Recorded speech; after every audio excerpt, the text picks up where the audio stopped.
Hello दोस्तों, आप सभी को गुलाब जामुन जैसी मीठी मीठी नमस्कार। और उसी के साथ आप लोगों का स्वागत है आईपीओ के लव ट्रायंगल शो में। एक और एसएमई आईपीओ ओपन होने वाला है हर्षदीप होर्टिको का, जहां पर हम आज इस रिव्यू वीडियो में इस कंपनी का पूरा कच्चा चिट्ठा खोलने वाले हैं, बेसिक से लेके एडवांस तक। अगर मैं स्टार्टिंग में ही इसमें अपने पर्सनल डिसीजन की बात करूं, जो ऑलमोस्ट फाइनल ही होने वाला है, कि मैं इस आईपीओ को इजीली अपने हर फैमिली मेंबर के अकाउंट से अवॉइड कर रहा हूं, जहां पर मैं इस आईपीओ को अप्लाई नहीं करूंगा। मेरे माइंडसेट और मेरे रिस्क फैक्टर में ये आईपीओ नहीं बैठ रहा था, जिसकी वजह से मैंने ऐसा डिसीजन लिया है। और वो रीजंस क्या है जिनकी वजह से ऐसा डिसीजन लिया गया, वो आपको इस कंपनी की रिव्यू वीडियो में पता लग जाएगा। बट ये मेरा पर्सनल डिसीजन था, जो मैंने अपने अकॉर्डिंग, अपनी स्टडी के अकॉर्डिंग आप लोगों के साथ डिस्कस किया है। आप लोग अपना डिसीजन बनाने से पहले एक बार इस वीडियो को देख लीजिएगा, क्योंकि काफी कुछ इंपॉर्टेंट होने वाला है, स्पेशली इस कंपनी के बारे में। तो वहां पर इसे समझ लीजिएगा और अपने माइंडसेट और अपने रिस्क फैक्टर और फिर अपने फाइनेंशियल एडवाइजर से कंसल्ट करके कोई फाइनल डिसीजन बनाइएगा। और उसी के साथ साथ आप लोगों को म्यूचुअल फंड में या इंश्योरेंस सेगमेंट में कोई भी हेल्प चाहिए हो, या आप लोग चाहते हो कि आपका पैसा हम म्यूचुअल फंड में इन्वेस्ट करने में आपकी हेल्प करें, being a mutual fund distributor, according to your needs, according to your goals, according to your risk, तो आपको डिस्क्रिप्शन में मेरा नंबर मिल जाएगा। आप मुझसे कांटेक्ट कर सकते हैं, आपकी क्वारी को जल्दी से जल्दी सॉल्व कर दिया जाएगा। चाहे ये मेरा डिसीजन अभी फाइनल नहीं है, बट जो भी फाइनल डिसीजन होगा वो मैं आप लोगों को टेलीग्राम चैनल पर अपडेट कर दूंगा। टेलीग्राम चैनल का लिंक भी आपको डिस्क्रिप्शन में मिल जाएगा, या फिर हमारे दिल्ली के शो मार्केट का पैच पर ब्रेकअप में भी अपडेट कर दूंगा। तो चैनल को सब्सक्राइब करना मत भूलिएगा। अब अगर हम कंपनी की बेसिक डिटेल की बात करते हैं, तो वहां पर सबसे पहले इस कंपनी के अगर हम काम की बात करते हैं, तो ये डिजाइनिंग करती है, मैन्युफैक्चरिंग करती है एंड सप्लाईज करती है किनकी, पोर्ट्स की एंड प्लांटर्स की, for indoor and outdoor use. Simple सी भाषा में बोला जाए तो ये कंपनी, हम हमारे घरों में गमले वगैरह लगवाते हैं, तो वो गमले वगैरह ये कंपनी बनाती है। तो ये कंपनी का काम होने वाला है। कंपनी के अगर हम प्रोडक्ट पोर्टफोलियो की बात करते हैं, तो उनमें आ जाता है indoor plastic planter, outdoor planter, illuminated planter, decorative planter, roto moulded planter, fibre reinforced plastic planter, eco series planter etcetera. और उसी के साथ साथ कुछ एसेसरी जैसे कि गार्डन होस पाइप्स एंड वाटर कैनिस्टर्स, ये कंपनी का प्रोडक्ट पोर्टफोलियो होने वाला है। उसी के साथ साथ कंपनी एंटर हुई है रिसेंटली रोटो मोल्डेड आउटडोर फर्नीचर में भी।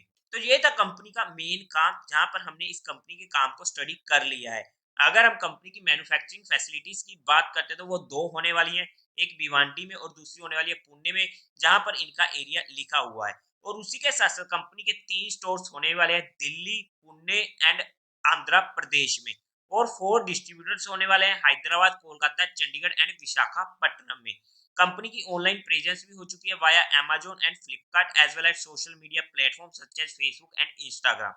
कंपनी के जो कस्टमर्स हैं वो 27 स्टेट से आते हैं ड्यूटी से, in India as well overseas country, जैसे कि Djibouti, East Africa, the United Kingdom and Nepal.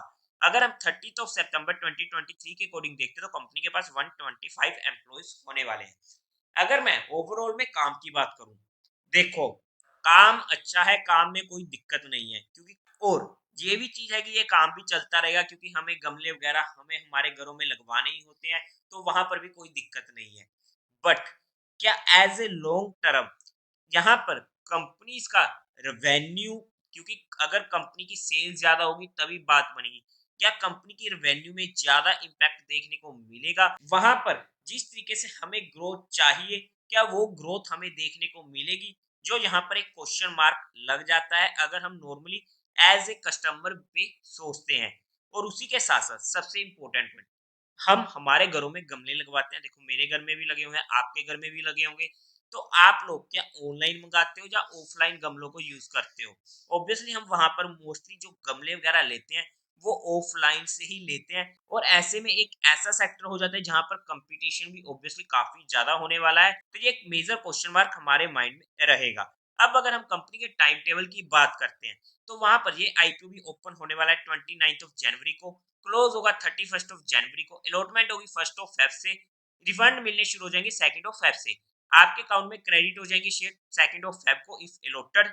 Tentative listing date होने वाली है 5 फेब की। और उसी के साथ साथ कुछ अदर डिटेल्स की बात कर लेते हैं, तो वहां पर face value 10 rupees per share की, प्राइस बैंड 42 से 45 रुपीज पर शेयर का। हमें तो अप्लाई करना है 45 रुपीज, बिकॉज क्योंकि जहां पर इतनी ज्यादा आईपीओ की भरमार चल रही है और इतनी ज्यादा डिमांड आ रही है, तो वहां पर हर आईपीओ ही हमें ओवर सब्सक्राइब देखने को मिल रहा है। तो ऐसे में अगर ये आईपीओ भी ओवर सब्सक्राइब हो जाता है, तो अगर हमें वहां पर इस आईपीओ को अप्लाई करना है तो 45 रुपीज को ही हमें सिलेक्ट करना पड़ेगा, जहाँ कट ऑफ प्राइस को। लोड साइज हो जाता है 3000 शेयर्स का। टोटल इशू साइज है 19.09 करोड़ का, और जो कि पूरा का पूरा होने वाला है फ्रेश इशू। बीएससी के एसएमई पर ये आईपीओ लिस्ट होने वाला है। अब अगर हम आगे कंपनी के कोटा की बात कर लेते हैं, तो वहां पर क्वालिफाइड का 50% का, रिटेल कैटेगरी में 35% का और एचएनए में 15% का रहने वाला है। लोड साइज रिटेल कैटेगरी में एक लोड 3000 शेयर्स का होने वाला है, जिसकी अमाउंट पड़ेगी 1,35,000 रुपीज की। एचएनए कैटेगरी में मिनिमम 2 लोड्स के लिए अप्लाई करना पड़ेगा, जिसकी अमाउंट पड़ेगी 2,70,000 रुपीज की। अगर हम प्रमोटर्स की बात करते हैं, तो वहां पर हितेश चुन्नीलाल शाह कंपनी के प्रमोटर होने वाले हैं। प्री इशू प्रमोटर की होल्डिंग थी 97.38% की, जो पोस्ट इशू रह जाएगी 71.72% की। अब अगर हम कंपनी के मेन मुद्दे की बात करते हैं, यानी कि मैं कंपनी के सबसे मेजर नेगेटिव पॉइंट की बात कर रहा हूं, जहां पर कंपनी का हम फाइनेंशियल्स को चेकआउट करेंगे। देखो, मैं को नहीं पता कंपनी ने यहाँ पर फाइनेंशियल ईयर पिछले क्यों नहीं दिए हैं।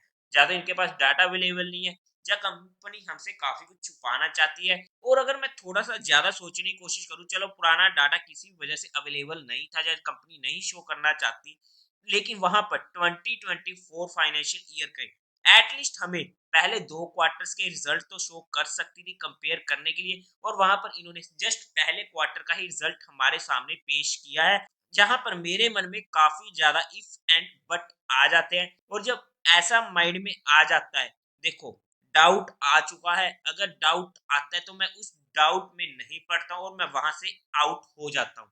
Whenever you are in doubt, stay out is the best policy। और यहाँ पर मैं एक क्वार्टर से कैसे कोई भी आइडिया लगा सकता हूँ किसी भी कंपनी के बारे में, बिकॉज वहां पर हम फंडामेंटली भी चेक करने जाएंगे तो हमें फंडामेंटल्स नहीं मिलेंगे। एक क्वार्टर के बेस पे अगर हम कंपनी के फंडामेंटल निकालते तो फिर वो बात नहीं बनेगी। Anyway, out of all the things, important था मेरे लिए यहाँ पर कुछ ना कुछ होना जो कंपनी ने अवेलेबल नहीं किया है, जिसकी वजह से मैं इस कंपनी से आउट हो चुका हूँ। मुझे नहीं फर्क पड़ता ये आईपीओ डबल खुल रहा है, 5 गुना खुल रहा है, 10 गुना खुल रहा है। अगर मुझे वहां पर मेरा रिस्क फैक्टर से बाहर चीजें होंगी, तो मैं वहां पर सिंपली अवॉइड कर जाता हूँ। और मेरे पास जहाँ पर काफी सारे आईपीओ हैं और अच्छे आईपीओ भी होने वाले हैं, तो ऐसे में मैं उस आईपीओ में नहीं जाऊंगा जहां पर मेरे मन में काफी ज्यादा इफ एंड बट्स हो, क्योंकि यहाँ पर हर किसी का अपना अपना माइंडसेट होता है, हर किसी का माइंडसेट अलग अलग होता है, हर किसी का रिस्क फैक्टर अलग अलग होता है।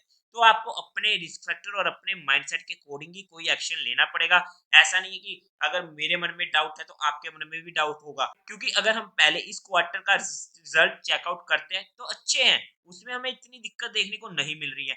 टोटल असेट 30 करोड़ के काफी अच्छी है। अगर हम 31 मार्च 2023 से देखते हैं तो वहां पर सिर्फ 4 लाख का था।